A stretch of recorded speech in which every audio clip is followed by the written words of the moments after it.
Je suis vraiment très en colère. Nous sommes au XXIe siècle. Beaucoup de pays ont légalisé l'avortement. Et au Maroc, on reste encore sur une loi archaïque qui date de plusieurs décennies. Et maintenant, on met des médecins en prison. Les médecins, on en a besoin dehors. Nous avons déjà un déficit en médecins au Maroc et en infirmières. On en a besoin dehors, pas dans des prisons. Et véritablement, cette fille qui a été justement... Ce médecin a pratiqué l'avortement. Certes, c'est hors la loi, ce n'est pas dans la loi. Mais il a quand même, s'il a, en tous les cas, je ne sais pas s'il a pratiqué l'avortement ou... Ça, je ne peux pas encore en parler, c'est la justice qui dira son mot. Mais même quelqu'un qui pratique un avortement, il évite à une personne d'aller faire un avortement clandestin, traditionnel, un avortement qui sera fait dans de mauvaises conditions. Rappelez-vous du cas de la petite Maryam de Midelt, qui justement avait été se faire avorter, elle et sa mère qui l'a amenée, chez ce qu'on appelle une faiseuse d'ange, une femme qui n'a pas les capacités de pouvoir faire un avortement dans les règles de l'art. Et la petite fille en est morte. Et c'est des cas qui... Et vous savez qu'il y en a eu encore d'autres cas. Celui de Maryam a été très médiatisé, mais tous les jours, il y a des décès ou des complications très graves, gravissimes. Si je vous citais les complications dues à l'avortement clandestin qui se fait pas dans les règles de la médecine, mais il y en a énormément, des hémorragies, des infections, des septicémies, des intoxications aiguës, il y a des choses affreuses, il y a des délabrements génitaux aussi, vraiment, alors que les pays qui ont légalisé, vous savez, ils n'ont pas légalisé avec la joie dans le cœur, ils l'ont légalisé parce qu'ils n'avaient pas le choix. Ils ont légalisé parce qu'ils veulent que ça soit fait par des médecins au grand jour, dans une clinique ou dans un hôpital, pour justement éviter les conséquences, soit d'un avortement, qui sont les complications dont je vous ai parlé, qui peuvent aller jusqu'au décès, ou bien les autres conséquences des grossesses non désirées. Et vous savez que là encore, il y a toute une cascade.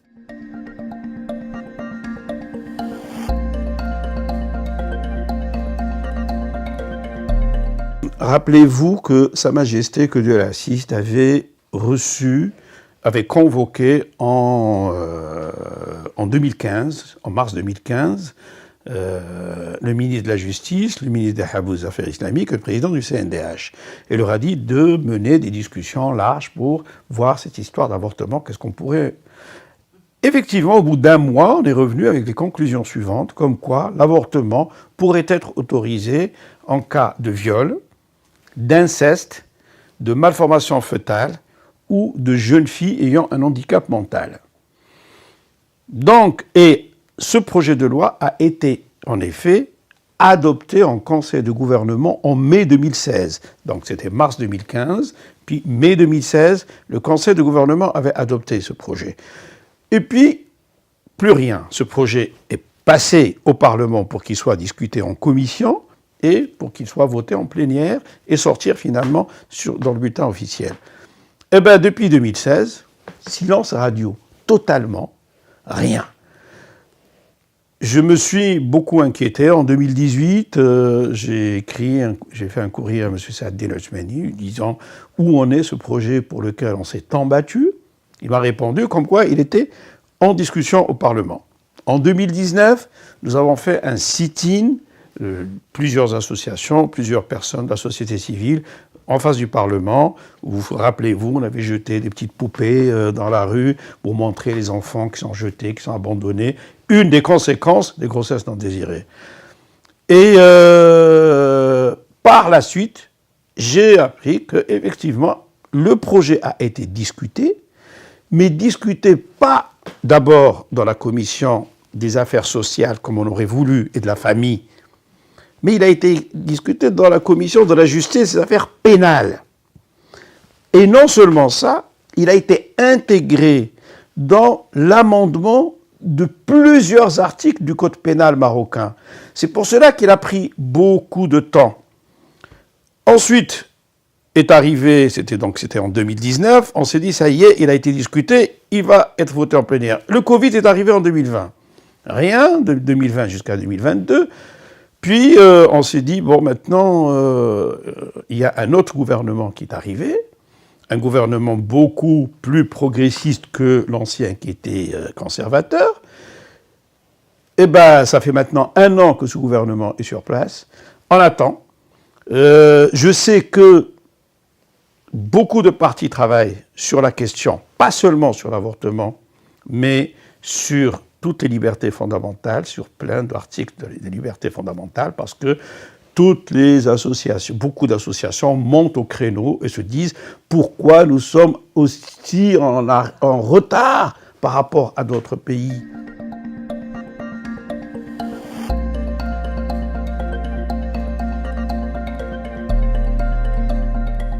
Nous sommes un collectif de 8 personnes. Au fait, ce sont des personnalités très connues, pour n'en citer que M. Driss Benhima, ancien wali de Casablanca, ancien ministre, Mme Yasmina Baddou, ancienne ministre de la Santé, M. Gaizi, Mme Khadija Amrani, Mme Asma Al-Marabat, moi-même, etc. Bon, nous sommes 8 personnes, Mme Monique Gaëch, etc., nous avons travaillé depuis 1 an sur les libertés fondamentales. Au moins, alors, sur la liberté du culte, sur les rapports sexuels hors mariage, sur l'avortement, sur l'héritage, sur toutes ces choses-là, qui sont vraiment, en ce moment, c'est véritablement les sujets d'actualité, les libertés fondamentales. Donc, nous avons consulté des ulamas, nous avons consulté des personnes spécialisées dans la religion et nous avons fait des propositions. D'ailleurs, nous avons fait une espèce de fascicule de livres, des libertés fondamentales, où nous faisons des propositions pour chacune de ces.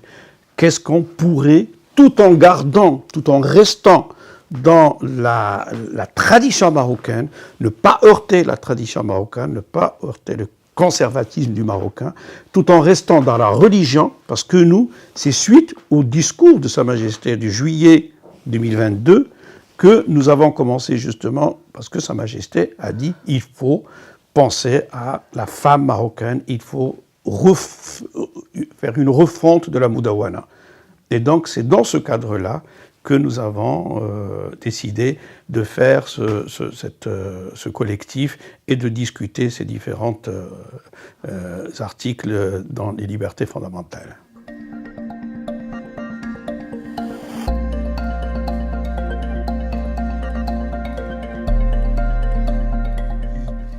Vous savez que j'ai assisté à un séminaire à Dakar il y a à peu près 4 ans. Il y avait à peine 2 pays en Afrique qui avaient légalisé l'avortement. Donc la Tunisie, c'est connu, c'est même avant la France, c'était depuis 1973, et l'Afrique du Sud. Et bien maintenant, imaginez-vous qu'il y a que déjà les pays d'Afrique ont travaillé sur la question et ont libéralisé. On a non seulement les 2 que je vous ai cités, il y a aussi le Cap-Vert, il y a le Bénin, il y a le Botswana, beaucoup de pays ont travaillé et ont légalisé. Dans les pays occidentaux, en Europe ou en Amérique ou même en Asie, en Europe par exemple, 95% des pays, plus que 80%, ont légalisé l'avortement.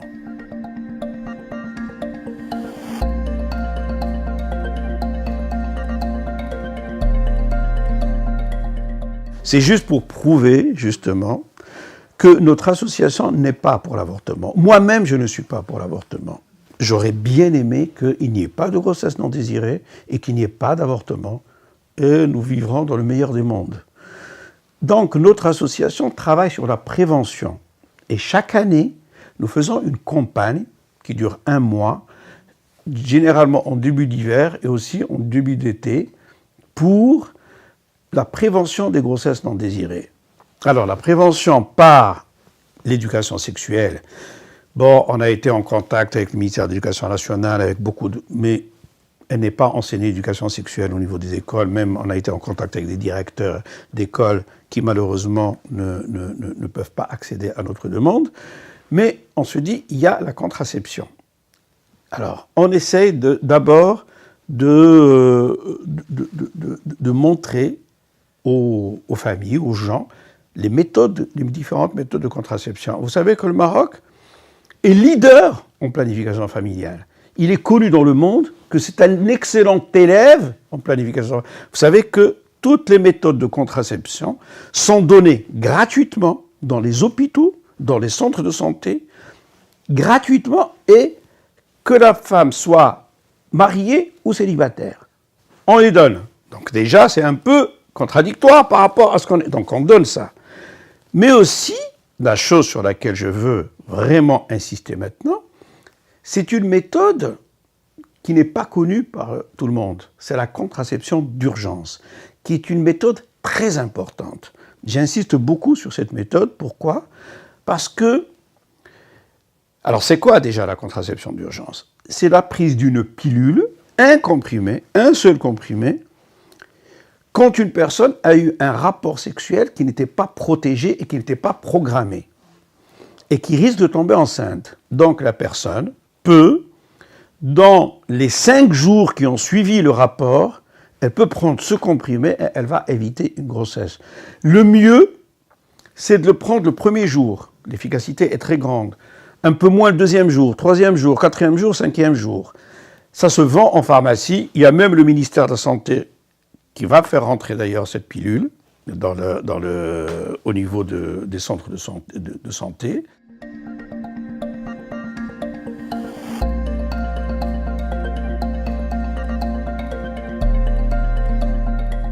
Je tiens à dire, je dois faire passer 2 informations et 2 messages. Le premier, c'est que si la personne prend cette pilule, ça ne veut pas dire qu'à 100%, elle ne va pas tomber enceinte.